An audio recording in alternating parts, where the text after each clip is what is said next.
국수본 본부장 퇴임 이후에 좀 굉장히 소강 상태다 이런 느낌이 들어요.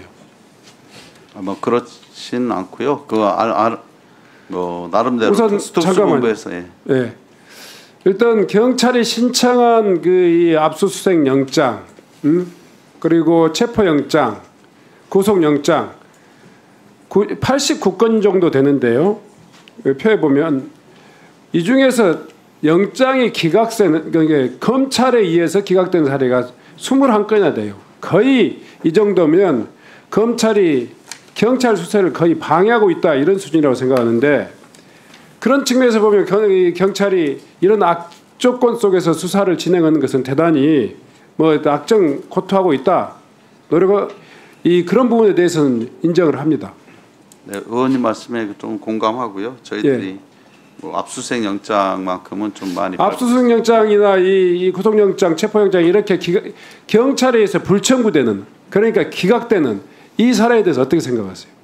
그러니까 저희들이 이제 수사를 적극적으로 하기 위해서는 압수수색을 영장을 신청해서 발부받습니다. 다만 이제 여러 영장이 기각한 것에 대해서는 저희도 아쉽게 생각하고 뭐 다른 방향으로라도 수사를 철저히 하도록 하겠습니다. 검찰이 영장을 가지고 수사를 방해하고 있다 이런 이 의심이 드는 정도의 대표적인 사례가 김성훈 경호차장에 대한 영장 신청의 건입니다. 3번이나 기각돼 있어요. 아예 그냥 이 법원의 판단을 물어보는 게 아니고 검찰 수준에서 3번이나 이 영장을 불청구했단 말이에요. 그리고 영장심의위원회가 검찰이 구속영장을 청구해야 된다라고 하는 그런 유권 해석, 그런 결론을 내렸지만 법원의 영장실질심사 과정에는 검찰이 출석조차 안 했어요. 이런 검찰의 수사 방해 행위에 대해서 경찰 어떻게 생각해요? 거기에 대해서 이 소위 말해서 검찰을 직권남용 혐의로 고발을 조치할 그런 의지 있습니까, 없습니까? 뭐 아직 뭐 고발까지는 저희들이 검토하고 있지는 않고요. 다만 영장이 발부됐으면 하는 마음입니다. 다만 아쉽기도 하고요. 앞으로 뭐 더욱 철저히 수사하도록 하겠습니다. 이 검찰도 문제지만 경찰이 지금 최근에 경찰의 수사 속도, 의지 굉장히 소극적이다 이렇게 생각하는데 그렇지 않습니까? 뭐 지금 아까 오전에 지금 답변 과정에서 16일 날 대통령실과 경호처에 대한 압수수색이 10시간 이상 대치하다가 그냥 임의 제출하겠다 이런 이 결론을 내렸는데, 임의 제출하고 압수수색하고 또 같습니까? 물론 뭐 전혀 다르잖아요. 예, 다를 수는 있다고 생각합니다. 대통령이 파면된 상태에서 대통령실과 경호처란 말이에요. 그리고 내란 범죄가 거의 헌재에서 판단이 났단 말이에요. 그런데도 불구하고 법원이 발부한 압수수색 영장 하나 집행하지 못하는 이유가 뭐예요?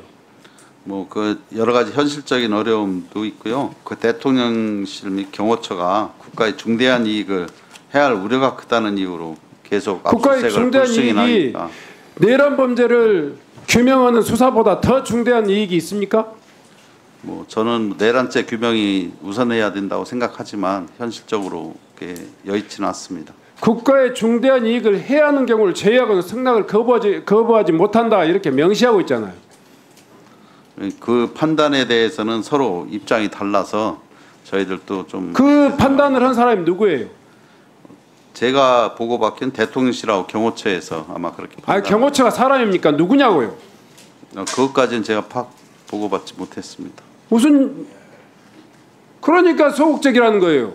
세상에 경찰의 수장이 이런 중대한 압수수색 영장을 소위 말해 거부했는데 누가 했는지 왜 말 못합니까?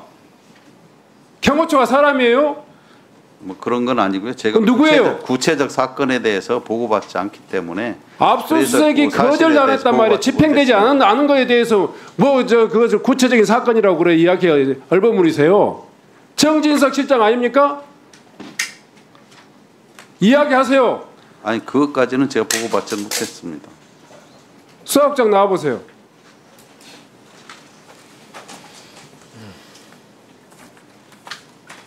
압수수색 불승낙 사유서가 누가 냈습니까?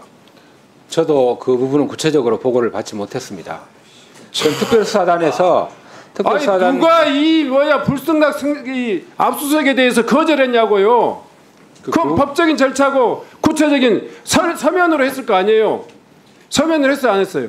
그 부분은 특별사단에서 집행을 하고 저희 결과를 개별적으로는 받지를 못했습니다. 그러니까 경찰이 한 소리 듣는 거예요. 세상에 내란 범죄를 수사하면서 내란 범죄는 통치권자라도 형사소출을 면할 수 없는 범죄예요. 그런 범죄에 대한 수사를 하면서 법원이 발부한 이 압수수색 영장이 누가 거절했냐고 그런 묻는데도 대답도 못 얻은 경찰이 어디가 있어요? 아무리 그게 수사의 구체적인 비밀 사항입니까? 뭐 공개된 장소에서 구체적으로 여기서 아니, 얘기하기는 어렵다고 생각합니다. 차장, 예, 직무대행님. 네, 차장입니다. 압수수색 영장이 거절당했단 말이에요.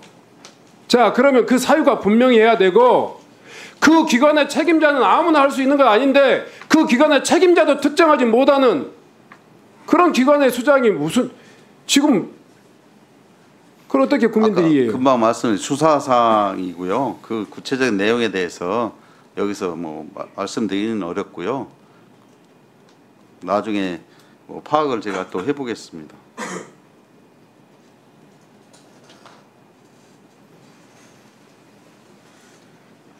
야, 참 지금 110조, 111조 아시죠? 네, 그 정도는 알고 아시죠? 있습니다. 예, 알고 있습니다. 그 의미는 읽어보면 모릅니까? 국민들이 납득할 수 있을 것 같아요? 세 번이나 경호처, 소위 말해서 경호처장에 대한 경호처 차장에 대한 압수수색 집행도 못 오고 말이에요. 저도 의원님 말씀대로 압수수색이 꼭 집행되어야 된다고 생각을 하고 있습니다. 다만 이게 이제 집행을 하지 못해서 저희들이 좀 아쉽게 생각하고 있고요. 뭐 다른 방향 뭐 이미 제출로 협의 중이라고 보고를 받았기 때문에 자, 내란죄에 대한 수사권 가지고 대통령이 풀려났어요. 내란 범죄자가 풀려났단 말이에요. 그럴 정도로 법 집행은 엄정해요. 그러면 압수수색 영장 집행도 좀 엄정하게 해야죠. 하여튼 특별수사단에 철저히 하도록 다시 전달하도록 하겠습니다. 철저히 해주세요. 알겠습니다.